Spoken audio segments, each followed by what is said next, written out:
ஆவிக்குரிய வாழ்க்கை, ஆன்மீக வாழ்க்கை என்பது பிரச்சனைகளே இல்லாத வாழ்க்கை அல்ல. நான் சொல்லுகிறேன், உலக மனிதன் சந்திக்கிற பிரச்சனைகளை விடவும் அதிகமான பிரச்சனைகளை நீங்களும் நானும் சந்திக்கலாம். ஆனால் நமக்கென்று தேவன் ஏற்படுத்தின அந்த தரிசனத்திலிருந்து நான் பின்வாங்கக்கூடியவர்களாக நாம் இருக்கக்கூடாது. எல்லாத்தையும் நம்ம மாற்ற முடியாது. குடும்ப சூழ்நிலைகளை மாற்ற முடியுமா? நினைச்சா கணவனையும் மனைவியை மாற்றிக்கிட முடியுமா? மாற்ற முடியாது. கணவன், மனைவி, பெற்றோர், பிள்ளைகள் சில காரியங்களை அவர்களுக்குள்ளாக எந்த மாற்றம் இல்லை என்றாலும் அதை அப்படியாகவே நாம் நினைச்சிடணும், ஏற்றுக்கொள்ள வேண்டும், சகித்து ஏற்றுக்கொண்டது. அதில் மாற்றம் நடக்காது.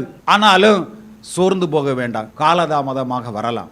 நீங்கள் எதிர்பார்க்கிற மாற்றம் உங்கள் மனைவியினிடத்திலேயோ உங்கள் கணவரிடத்திலே நடக்கலைன்னு சோர்ந்து போக வேண்டாம். ஜெபிப்போம், தேவ உறவோடு செயல்படுவோம். தேவனுடைய நற்பண்புகளை நம்முடைய வாழ்விலிருந்து வெளிப்படுத்தி காண்பித்து கொண்டே இருப்போம். காலதாமதமானாலும் நடக்கும்.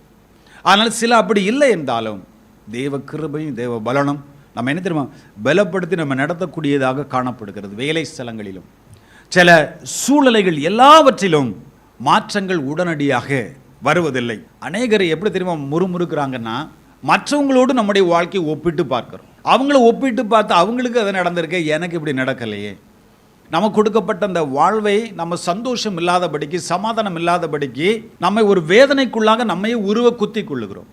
அதான் சொன்னேன், சில மாறும், சில காலதாமதம் ஆகலாம், சில காரியங்கள் என்ன செய்யாது, மாறாது. அதனால் ஒன்றே ஒன்று நிச்சயம், நம்மை அழைத்த தேவன் உண்மை உள்ளவர். அவர் என்ன தெரியுமா செய்வார், நம்மை தனியே விடுவதில்லை.